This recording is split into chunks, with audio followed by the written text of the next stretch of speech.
Okay, video number 2, and unfortunately this is my second time trying to record this one because the first time my microphone was not recorded. So you didn't hear anything I said, so I got to do this again. This is round 2 with Eric Dubay, dealing with his false claims in his first film called Level. So let's see what we got here. Pay attention to the sun rays here. Yep. This alone proves our local... No, it doesn't.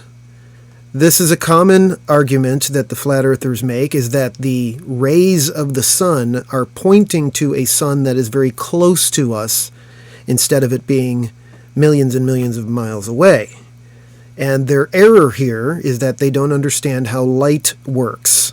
Light is shooting straight at the earth, and then once it hits our atmosphere, several miles up there, that's when it starts bending because the light is now hitting matter. It is now hitting air, and that causes refraction type things.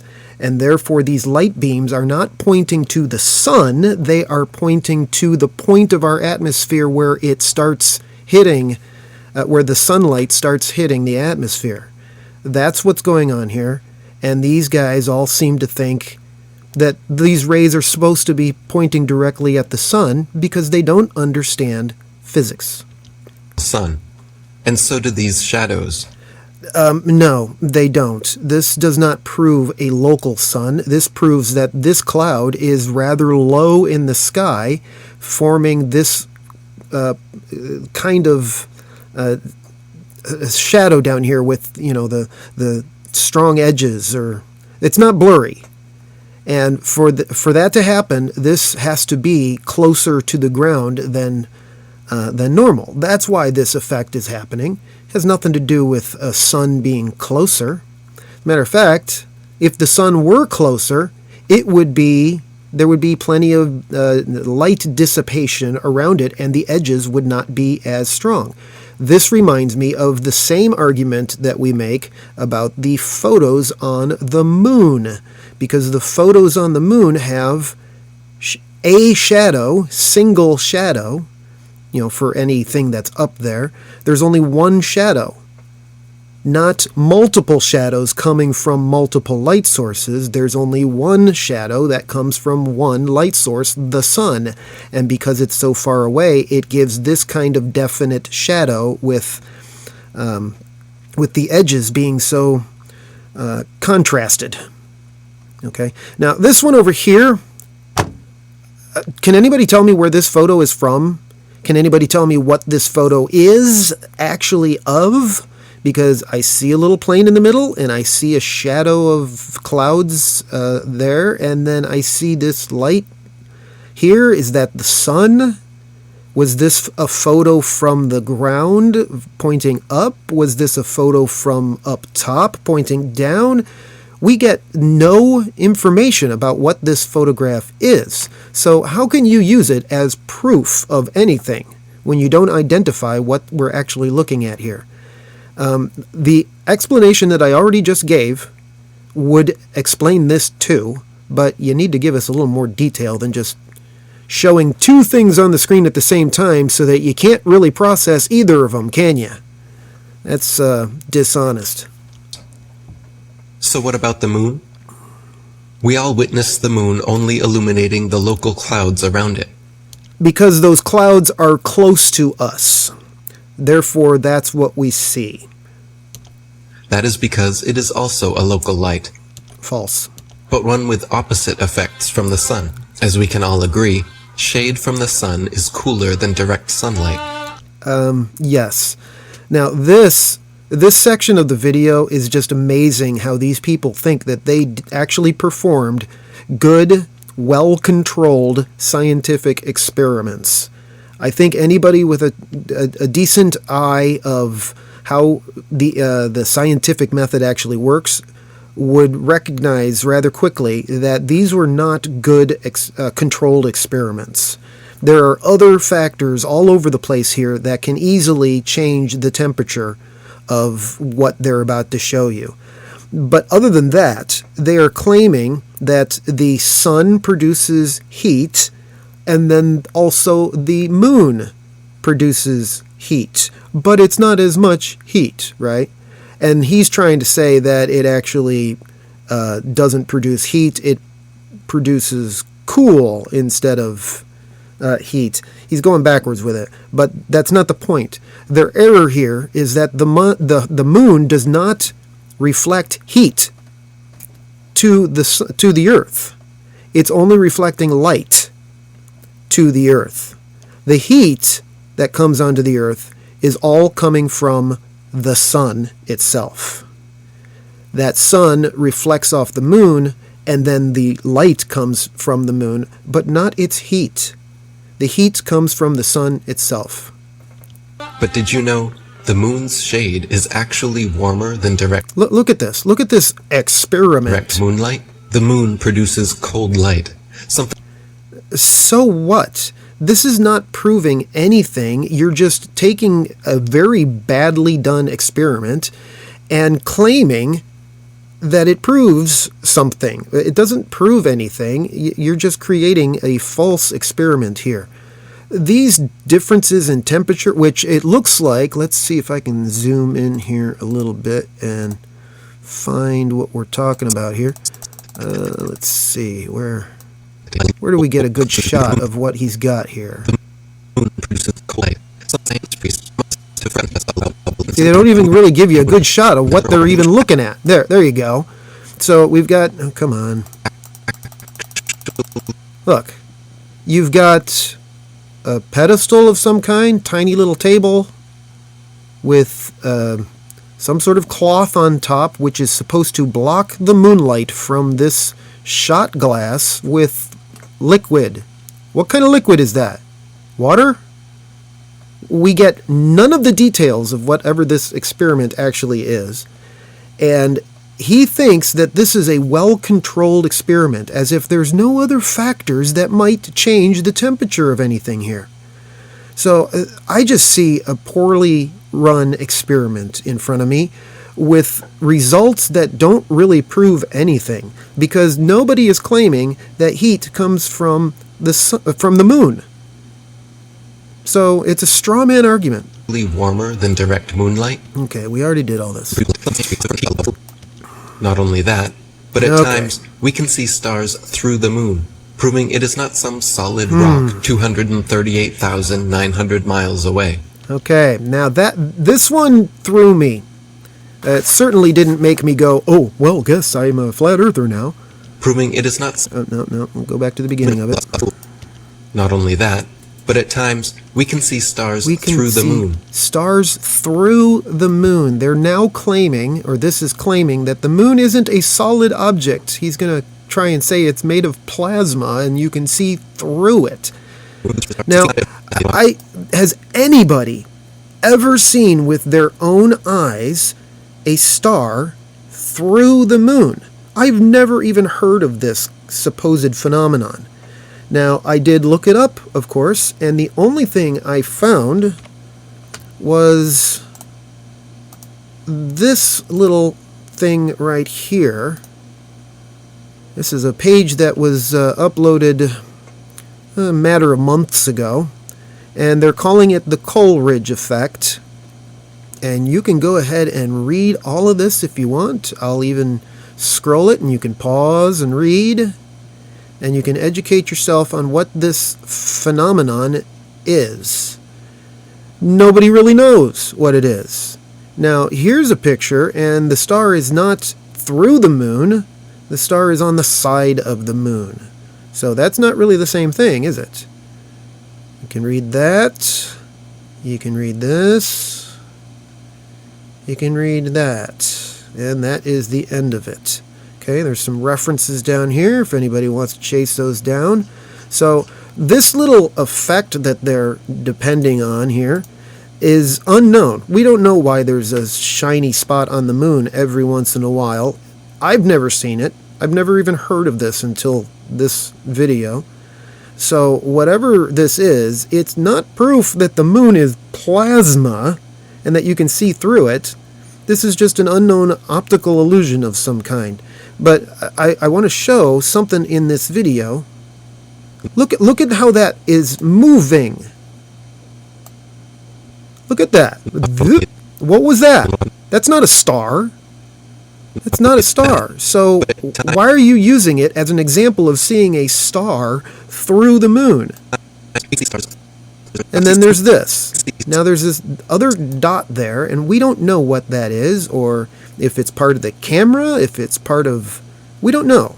But putting this in your video for 2 seconds, 5 seconds, and just, glossing over it really quick, this is how people get confused. Stars through the moon, proving it. No, it's not true. Okay, so moving on. In the 60s, true science regarding the moon was the shadow band topic of its era. True science. All right, begging the question. No. Consider myself to be an ordinary, humble person who wants to serve mankind with what man has striven for from the beginning of consciousness, with truth and understanding of the world. Okay, now, what did that have to do with anything regarding the moon? Nothing. This portion of this interview was included so that you could get the impression that this guy is just looking for truth, and therefore he must be right. Because he's a good, righteous guy looking for truth, right? Okay, well, let's see what he says. Well, now, one thing, you have a theory about the moon, and we expect to be able to get observable facts about the moon fairly soon. What is your theory? Well, it is by now rather more than a theory. 10 or 11 years ago, I stated to various scientists that the moon is not a piece of rock, but it is plasma, cosmic plasma. Gravitational theories are out, and a new concept of the cosmos and of its laws has to be evolved. This fact will eventually be confirmed. I made certain predictions which were already confirmed in 1958, and the situation now is coming close to a complete confirmation. What will be the result if you're proved to be correct in your theories? The result will be profound and decisive, because if the moon is a plasma, no man will ever land on it. But the Americans and Russians are thinking of landing men on it. Well, that will never happen. So this video is apparently from the very early 60s, maybe 1959 or something, I don't know. But he did say that he had something confirmed in 1958, so this video is obviously after that. But it's before 1969 when the moon landings happened. So he's making the prediction here back in the, and he said something about something that he had done like 10 years before. So apparently this guy back in the 40s or early 50s has this theory. It's basically a flat earth kind of theory. It's just one of those preposterous, I don't believe in what we know as reality. I'm going to think of something completely off the wall and different. And that's what he ended up coming up with, that the moon is somehow plasma. And he thought he's going to be proven because nobody will land on the moon. Well, somebody landed on the moon a whole bunch of different times, and that's proven in the photographs that are there that can only have been done on the moon with a single sun light source. Those shadows prove the photos are real. So I don't care how righteous this guy thinks he was at the beginning of the interview. He's still wrong. No matter how sincere his motives are for truth, he's sincerely wrong. People actually believe they walked on the moon. Yep. Talked with Nixon. Okay, the Nixon thing. This gets objected all the time, objected to, because they claim that there's no delay. The amount of time it would take for the words to go into the phone and then to the moon is, I think it was an 8-second delay or something like that. Now, they're claiming that there's no delay, and the reason they believe that is because when you watch the video, as soon as Neil Armstrong is done talking, Richard Nixon starts talking, and there's no 8-second delay there. But that's really ridiculous. They don't do that on TV. When you're done, when you hear the person being done what they say, you just immediately start talking again. That's normal. But then you don't hear them respond to you after a second. That's where the delay is. And that's exactly what happened with these. When Nixon was done talking, you didn't hear Neil Armstrong immediately start responding yet until like 8 seconds later. Now that was the live transmission. There have probably, of course, been videos that have been edited down to remove that delay just for brevity. If you're getting the point across of what the conversation was, why don't you take out that delay just to save some time? That makes sense to me. I would do that. Okay, but then the flat earthers are going to claim, see, there's no delay. So this is just another bad argument. Played golf, drove a car, and planted a flag. And there's no problem with any of those things. Just because you can't believe it, which is a logical fallacy called incredulity, just because you can't believe it doesn't mean it's not true. Now, what are you pointing to here? The flag? Because there's a pole at the top or something that's keeping the flag extended out? What exactly is the accusation here? They don't tell you. If you really believe that Neil Armstrong took the first step, then why do you give any credit to the cameraman already there waiting for him? Because it wasn't Neil Armstrong coming down the ladder when somebody took a picture. Neil Armstrong came down first, and then Buzz Aldrin came down second and took a picture of and Neil Armstrong took a picture of Buzz. The person that you are seeing is not Neil. The person you are seeing is Buzz, the second person. Neil was the first, and he took that photo. These guys were all U.S. military men coerced into acting. Where is the proof of that? Where is the proof that they are military men? Because my understanding is they were NASA, and NASA is not military. NASA is NASA. So where is the proof that they were involved in the Army, Navy, Marines, or Air Force? I don't believe there's any proof of that. I believe this is just a false accusation. What else did he say? Men coerced into acting. Coerced into acting.